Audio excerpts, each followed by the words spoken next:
There was more pomp for the signing of this executive order than usual, reflecting how important a goal it's been for US conservatives to close the Department of Education, going back to Ronald Reagan. No president ever got around to doing it, but I'm getting around to doing it. But in fact, the president does not have the authority to close down this or any other cabinet-level department. Only an act of Congress can, and the Republicans don't have the votes to do so, something Trump even alluded to as he signed his order.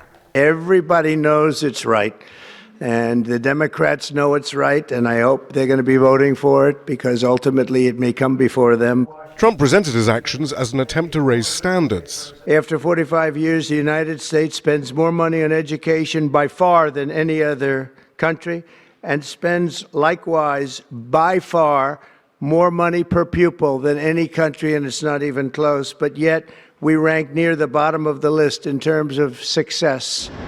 But the Department of Education doesn't set school curricula, nor is it the main source of funding for schools. Those are mainly issues for individual cities and states. What do you think letter is that? The letter? W. Founded in 1979, the department's main functions are to act as an oversight body for schools around the country, supplying grants to ensure students have equal access to education, focusing particularly on disabled students, minorities and the poor.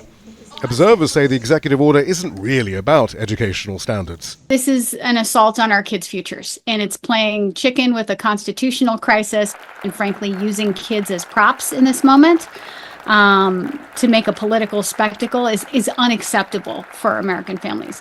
It's just basically making sure that millions of kids across the United States do not get a fair shot.